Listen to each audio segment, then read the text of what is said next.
اعوذ باللہ من الشیطان اللعین الرجیم بسم اللہ الرحمن الرحیم وقال الذین کفروا للذین آمنوا اتبعوا سبیلنا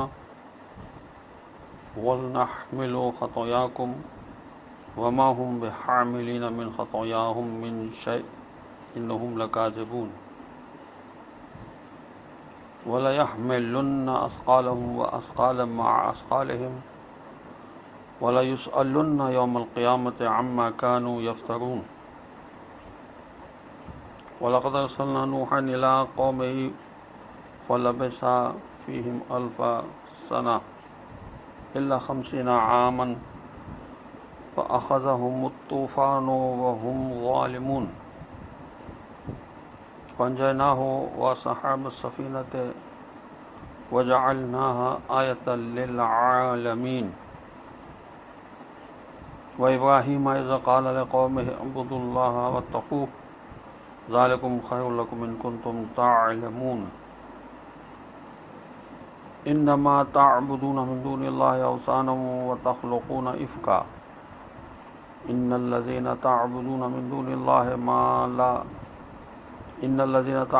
مِن دُونِ اللَّهِ لَا يَمْلِكُونَ لَكُمْ رِزْقًا فَابْتَغُوا عِندَ اللَّهِ الرِّزْقَ وَاعْبُدُوهُ وَاشْكُرُوا لَهُ إِلَيْهِ تُرْجَعُونَ صدق اللہ العلی العظیم اللہم صل علی محمد وآل محمد وعجل فرجهم سلام علیکم ورحمۃ اللہ وبرکاتہ۔ اللہ تبارک و تعالیٰ کا شکر ہے کہ میں نے سورہ مبارکہ عنکبوت کی آیات 12 تا 17 کی تلاوت کا شرف حاصل کیا۔ اب آیت نمبر 12 کا ترجمہ پیش کر رہا ہوں۔ اور کفار اہل ایمان سے کہتے ہیں ہمارے طریقے پر چلو تو تمہارے گناہ ہم اٹھا لیں گے، حالانکہ وہ ان گناہوں میں سے کچھ بھی اٹھانے والے نہیں ہیں، بے شک یہ لوگ جھوٹے ہیں۔ مشرکین مکہ اہل ایمان سے کہتے تھے کہ تم شرک کا راستہ جو ہمارا راستہ اختیار کر لو، اگر یہ گناہ ہوا تو تمہارے گناہ ہم اٹھا لیں گے۔ اہل ایمان کو کفر کی طرف مائل کرنے اور ان کی سادگی سے فائدہ اٹھانے کے لیے یہ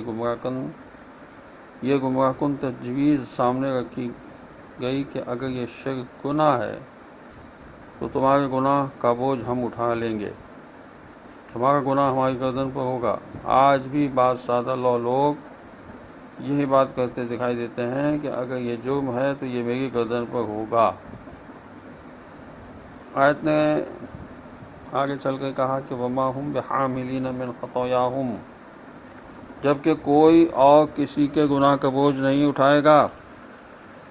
تمام دنیا کے قوانین میں ایسا کوئی قانون نہیں ہے کہ مجرم کی سزا کسی اور کو دی جائے۔ قرآن نے تو متعدد آیات میں اس بات کی صراحت کر دی ہے۔ سورہ فاطر کی آیت میں ارشاد ہوا وَلَا تَزِرُ وَازِرَةٌ وِزْرَ أُخْرَىٰ، اور کوئی بوجھ اٹھانے والا کسی دوسرے کا بوجھ نہیں اٹھائے گا۔ یہ ایسا ہے جیسے کوئی کسی سے یہ کہے اس چیز کو کھا لو، اگر اس میں بیماری ہے تو تیری جگہ میں بیمار ہو جاؤں گا۔ ہر ایک کو اپنے گناہ کا بوجھ اٹھانا ہے، کوئی اور کسی کا بوجھ نہیں اٹھائے گا۔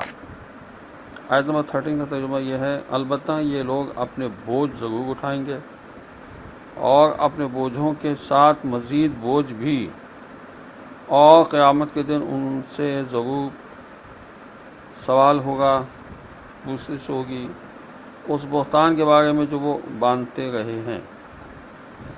البتہ دوسروں کا گناہ کے بوجھ اپنے سر آنے کی ایک صورت یہ ہے کہ کوئی کسی کو جرم کے ارتکاب پر اکسائے تو اس صورت میں اس اکسانے والے پر بھی اس گناہ کا بوجھ آئے گا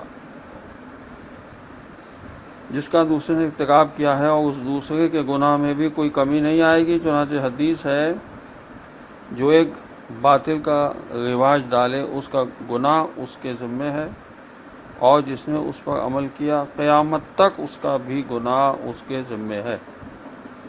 کوئی کسی کے گناہ کا بوجھ نہیں اٹھائے گا، کوئی کسی کو گناہ پر اکسائے تو اس شخص کے گناہ کا بوجھ اس پر آئے گا اور اس شخص کے گناہ میں کمی بھی نہ ہوگی۔ آیت نمبر 14 کا ترجمہ یہ ہے اور بتحقیق ہم نے نوح علیہ السلام کو ان کی قوم کی طرف بھیجا تو وہ ان کے درمیان 50 سال کم 1000 سال رہے، یعنی 950 سال۔ پھر طوفان نے انہیں اس حال میں اپنی گرفت میں لیا کہ وہ ظلم کا ارتکاب کر رہے تھے۔ حضرت نوح علیہ السلام کے بارے میں سورہ اعراف کی آیت نمبر 59، سورہ یونس کی آیت نمبر 71 اور سورہ ہود کی آیت نمبر 25 تا 49 میں اس کی تشریح کر دی گئی ہے، اس کو سنا جا سکتا ہے اور ملاحظہ بھی کیا جا سکتا ہے۔ قرآن کی اس آیت میں ہے کہ فَلَبِثَ فِيهِمْ أَلْفَ سَنَةٍ إِلَّا 50 عاما، وہ اپنی قوم میں 50 سال کم 1000 سال رہے۔ بظاہر یہ حضرت نوح علیہ السلام کی رسالت کی مدت ہے، عمر کی نہیں۔ رسالت میں مبعوث ہونے سے پہلے کی عمر اور قوم کی تباہی کے بعد کی مدت کا اس میں ذکر نہیں ہے۔ اس قدر لمبی مدت تبلیغ و ارشاد و قوم کی طرف سے تکذیب و آزار کا ذکر رسول اکرم صلی اللہ علیہ وسلم کے لیے باعث تسلی و تقویت ہے۔ تورات میں آیا ہے کہ طوفان کے وقت حضرت نوح علیہ السلام کی عمر 600 سال تھی اور طوفان کے بعد 350 سال زندہ رہے۔ مجموعاً ان کی عمر 950 سال ہو جاتی ہے۔ یہ پیدائش باب نحوم میں لکھا ہوا ہے تورات میں۔ قرآن نے اس کی تصریح فرمائی کہ ان کی رسالت کی مدت 950 سال ہے۔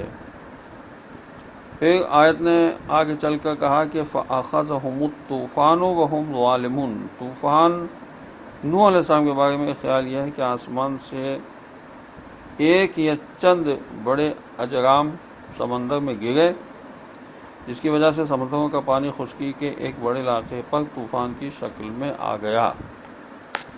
آیت نمبر 15 کا ترجمہ یہ ہے کہ پھر ہم نے نوح علیہ السلام اور کشتی والوں کو نجات دی اور اس کشتی کو اہل عالم کے لیے نشانی بنا دیا۔ اللہ نے اس طوفان سے حضرت نوح علیہ السلام اور کشتی والوں کو نجات دی۔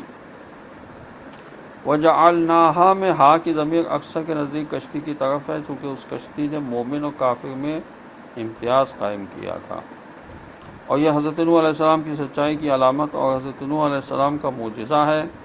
یہ آیت بھی دلیل ہے کہ آیتن سے مراد کشتی ہی ہے۔ وَآیَةٌ لَهُمْ أَنَّ حَمَلْنَا ذُرِّيَّتَهُمْ فِي الْفُلْكِ الْمَشْحُونِ۔ سورہ یاسین قرآن مجید کا 36 نمبر کا سورہ، اس کی آیت نمبر 41 میں ارشاد ہوا، اور یہ بھی ان کے لیے ایک نشانی ہے کہ ہم نے ان کی نسل کو بھری ہوئی کشتی میں سوار کیا۔ طبیعتاً انسان طولانی عمر کی قابلیت رکھتا ہے، خود انسانی تصرفات سے عمریں مختصر ہو گئیں۔ بد توفیق پر 1000 سالہ تبلیغ بھی اثر نہیں کرتی۔ آیت نمبر 16 کا ترجمہ یہ ہے، اور ابراہیم علیہ السلام کو بھی بھیجا جب انہوں نے اپنی قوم سے کہا اللہ کی بندگی کرو اور اس سے ڈرو، اگر سمجھو تو یہ تمہارے حق میں بہتر ہے۔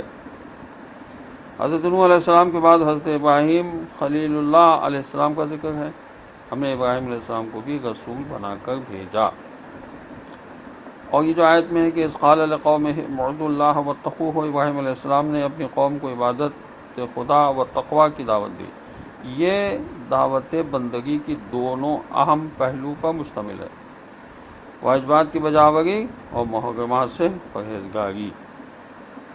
عبادت و تقوی سے عبارت ہے، اللہ کے ہر حکم کی تعمیل عبادت ہے اور اللہ کے غضب سے بچنے کی صورت تقوی ہے۔ ذالکم خیر لکم ان کنتم تعلمون، اگر انسان جان جاتا اس کی سعادت ان دونوں باتوں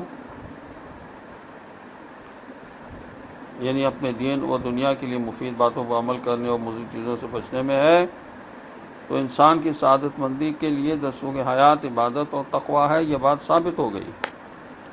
اب آیت نمبر 17 کا ترجمہ یہ ہے کہ تم تو اللہ کو چھوڑ کر بس بتوں کو پوجتے ہو، جھوٹ گھڑ لیتے ہو، اللہ کے سوا تم ان کی پوجا کرتے ہو، وہ تمہیں رزق دینے کا اختیار نہیں رکھتے، لہذا تم اللہ کے ہاتھ سے رزق طلب کرو اور اسی کی بندگی کرو اور اسی کا شکر ادا کرو، تو اسی کی طرف تم پلٹائے جاؤ گے۔ اوثان وثنا سے ہے، اس کا مطلب ہے بت۔ اوثان ان پتھروں کو کہا گیا ہے جن کی پرستش جاہلیت میں کی جاتی تھی۔ انما تعبدون من دون اللہ اوثانا، سابقہ آیت میں اللہ کی عبادت اور تقوی کی دعوت دینے کے بعد دیگر جعلی معبودوں کی نفی ہو گئی ہے۔ اللہ کی جگہ تم تو بتوں کی پوجا کرتے ہو، اللہ کی جگہ بت، کوئی موازنہ نہیں ہے، کوئی مقابلہ بھی نہیں ہے، کوئی کل ہستی اور نیستی میں کیا مقابلہ کر سکتا ہے۔ وَتَخْلُقُونَ إِفْكًا، تم ایک جھوٹ گڑھ لیتے ہو، بت کے متعلق ساری باتیں خود تمہاری گھڑی ہوئی ہیں۔ یہ بت نہ تو تمہارے خالق ہیں نہ تمہارے رازق ہیں، یہ تو صرف تمہاری ذہنی تخلیق ہے، ان سے منسوب باتیں ہی صرف گھڑی ہوئی نہیں ہیں بلکہ خود ان کا ظاہری وجود بھی تو خود تمہارا تراشا ہوا ہے۔ آیت نے کہا کہ لا یملکون لکم رزقا، جن معبودوں کی یہ لوگ پوجا کرتے ہیں، جن بتوں کی یہ لوگ پوجا کرتے ہیں، وہ ان کو کوئی فائدہ نہیں پہنچا سکتے۔ وہ ان بتوں کی پوجا صرف دنیاوی مفادات کے لیے کرتے ہیں، آخرت کے تو یہ لوگ قائل ہی نہیں ہیں۔ مشرکین جن بتوں کی پوجا کرتے تھے وہ فرشتوں اور جنوں کی شبیہ تھے، وہ ان شبیہوں کی پوجا اس لیے کرتے تھے کہ وہ فرشتے اور جنات خوش ہو جائیں، جن کے ہاتھ میں ان کے خیال میں ان کا رزق ہے۔ فرمایا ان بتوں کے ہاتھ میں تمہارا رزق نہیں ہے۔ آیت نے کہا فابتغوا عند اللہ الرزق واعبدوہ، تمہارا رزق اللہ کے پاس ہے اور اللہ سے اپنا رزق طلب کرو اور عبادت بھی اسی رازق کی کرو۔ اس سے یہ بات مزید واضح ہو گئی کہ عبادت رازق کی ہوتی ہے۔ ہم نے عبادت کی یہ تعریف کئی بار واضح کی ہے کہ کسی ذات کو خالق اور رب سمجھ کر اس کی تعظیم کی جائے، وہ تعظیم عبادت ہے، نہ کہ ہر تعظیم۔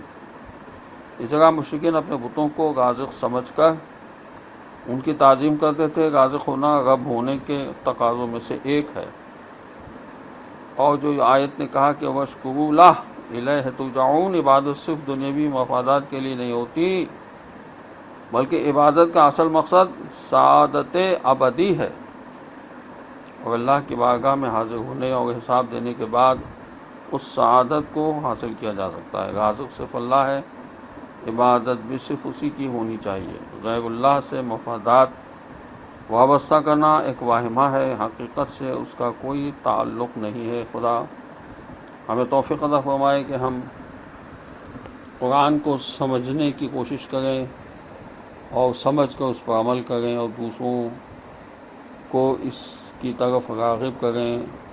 ہماری دعا ہے کہ وارث قرآن حضرت امام زمانہ عجل اللہ تعالیٰ فرجہ شریف جلد سے جلد اس کائنات میں ظاہر ہوں اور ہم سب ان کے اعوان و انصار میں شامل ہو کر اپنی جانوں کا نذرانہ ان کی خدمت میں پیش کریں۔ السلام علیکم ورحمۃ اللہ وبرکاتہ۔